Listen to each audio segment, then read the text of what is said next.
I've moved out, so your house is gone. It must be tough without a place to call home, my mother-in-law said happily on the phone. I just responded with a quiet, She continued, enjoy your life in your new home. I replied, yes, thank you, and please never come back to my house. After all, you'll be getting a divorce. Then she hung up. I stood at the airport, feeling not angry, but happy. I clenched my fist in a small victory and walked home feeling light. My name is Emma. My husband, David, had to go work abroad soon after we got married, so we had to live apart for a short while.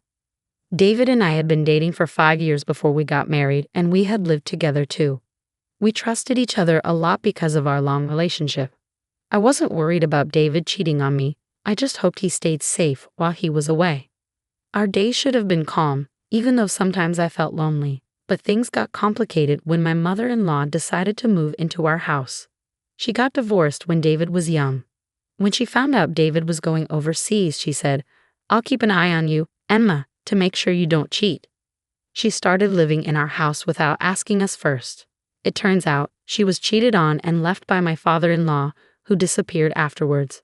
Worried the same thing might happen to David, she decided to watch over me. But her constant spying made life really hard. I felt desperate, so I asked David for help. He kept telling his mom to leave, but she wouldn't listen. David trusts you too much, Emma. I can tell you'll cheat. She accused me for no reason, giving me a headache every day. No matter what I did, she thought I was being unfaithful. She wouldn't even cook dinner for me. She'd use food from the fridge to make her own meals, never leaving any for me, and she didn't buy groceries herself. She used the ones I bought, leaving me with nothing when I came home. I complained about it, but my mother-in-law didn't seem to care or listen. I bet you're out having dinner with your boyfriend since you're cheating, she'd say, which made me really upset. Even when I came home late from work and started cooking, she'd make a scene, saying, you must be cheating if you come home at this hour, leaving your mother-in-law alone.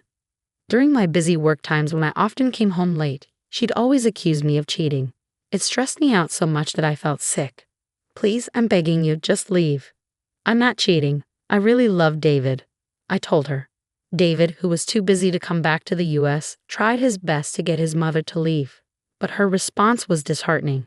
So you want me to leave that badly? You must be cheating after all, she said. At that point, I could only sigh. On my day off, I went out to meet a friend, and once again my mother-in-law accused me of cheating.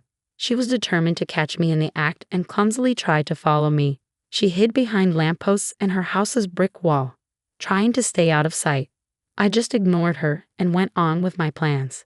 I met up with my friend at a cafe, grumbling quietly so my mother-in-law wouldn't hear. Suddenly, I saw flashes of light. She was taking pictures of me.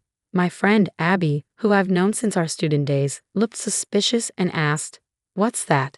Abby, being tough, started to get up, saying, should I say something to her? But I quickly convinced her to stay seated. No, please stay, Abby. Abby had a pixie cut and wore street-style clothes, which made her look a bit like a man. I joked that my mother-in-law might have thought she was a guy, which made Abby burst out laughing. Finding the situation amusing, Abby leaned closer to me, pretending to hold my hand to tease my mother-in-law.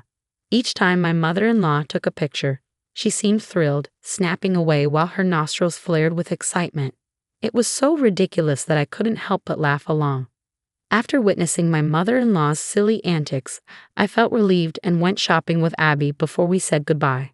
But as expected, my mother-in-law followed me home, hiding behind lampposts and walls just like before. Sometimes I'd play a quick game of red light, green light with her, and she'd scurry off to hide. It was amusing, and I found myself joining in her ridiculous game. I couldn't help but think how foolish she was to believe that I didn't notice her following me. When I got home and started taking off my shoes, she rushed in excitedly. If she was tailing me, she could have at least waited a bit before coming back. I was surprised when she showed me a disposable camera. Emma, I finally caught proof of your cheating. I'm going to send these to David, so get ready. Oh really? Good luck with that, I said casually, which she didn't like. She spent the rest of the time buzzing around me like a nagging child. Are you okay with this? It's proof of cheating. Your face and his are clear in the photos. But I just calmly kept saying, that's fine. It was unfortunate that Abby's appearance sometimes led to her being mistaken for a man, but David knew her well from before we got married. So even if my mother-in-law sent a photo of me with Abby to David, he probably recognized her as just a friend. Despite enduring my mother-in-law's ridiculous schemes, I suddenly had to go on a business trip overseas. It was a shame I wouldn't get to see David because it was in a different country, but it couldn't be helped. I told my mother-in-law about my trip, although I didn't ask for her opinion. But in her mind, it seemed like a romantic getaway. As I got ready for my trip, my mother-in-law smirked and said, "It'll be a big problem if you come back pregnant from your romantic getaway. David hasn't seen you in a while, so it won't be easy to pretend the baby is his." Her distasteful thoughts made it pointless to argue back. I replied casually, "Yeah, it's just a business trip, not a romantic getaway," and headed off. The trip was really busy, and the days passed by quickly in a blur. When I finally got back to the US, I was exhausted. My boss, who had also been on the trip, seemed tired too and went home. I had planned to grab some duty-free sweets before heading home, so I took a break on a bench. Just then, my phone rang. It was Abby calling, and she had something surprising to tell me. "Hey Emma, welcome back. There's something I need to tell you. Your mother-in-law showed up at the company where I work." "What?" "Abby's family's company isn't the kind of place just anyone visits." Hearing that my mother-in-law went there made me really angry. Abby explained how she handled the situation and asked if she went too far. I replied, "No, I think it was just right." After laughing and ending the call with Abby, I was about to leave when I got another call from my mother-in-law. "Emma, you should be back from your trip now. Did you enjoy your affair trip?" I said, "It wasn't an affair trip, and I didn't particularly enjoy it because I went there for work." "Well, I've already sent David the evidence photos." I simply responded with, "Hi C" to my mother-in-law, who seemed pleased with herself. Ignoring my lack of reaction, she just kept on talking. "Actually, I moved, so your house is no longer there. I sold the old house. So you must be struggling without a place to go back to. But hang in there," my mother-in-law cheerfully said. I responded with an uninterested huh as she laughed happily. "Enjoy your life in your new house." "Thank you, and please never come back to our house. After all, you're going to be divorced soon." After my mother-in-law hung up, I stood in the airport for a while. But slowly, I felt better. It wasn't anger in my heart, but joy. I did it. I pumped my fist a little and started my journey home with a light step. Of course, I was going back to the house my mother-in-law claimed she had sold. Maybe she had taken out the furniture. Even though a lot of things were missing, I accepted it as a parting gift. I quickly called a locksmith to replace the front door lock, ensuring my mother-in-law couldn't get in even if she tried to return. Then I sprawled out in the living room, basking in the freedom I had finally achieved. Inside the house, I pumped my fist again and shouted, "I did it." The next day, I received a call from my mother-in-law. "What's wrong?" I asked her with a hint of malice. She sounded flustered and trembled as she spoke. "Actually, I thought I sold the house. But it turns out I didn't. It seems I borrowed money without realizing it. Debt collectors are coming, and it's really scary." "That sounds terrifying," I replied, realizing that the company she unknowingly visited, thinking it was Abby's parents, was actually a real estate company on the surface, but secretly involved in loan sharking. According to Abby, they had warned her multiple times that the house couldn't be sold. The house was in David's name, so she couldn't just sell it on her own. After being rejected by all the real estate agencies she approached, she ended up at the company run by Abby's parents. Desperate to sell the house, they gave her a promissory note to sign, without her realizing the true implications. The document obligated her to repay a large debt, with the daunting requirement of $1,000 to be paid every day. She managed to pay off the debt collectors for today, but she didn't have the means to come up with that amount every day from tomorrow onwards. So she came to me in tears, pleading, "Please, Emma, you have to help me. The debt collectors have been pounding at my door since dawn. It's terrifying. I can't sleep well, and I don't have much money. I used the borrowed money to buy a new house, so I don't have any savings left. How about this? Please transfer $10,000 to my account every week until I've paid off the debt." But honestly, do you think there will ever be a day when we can pay off this company's debt?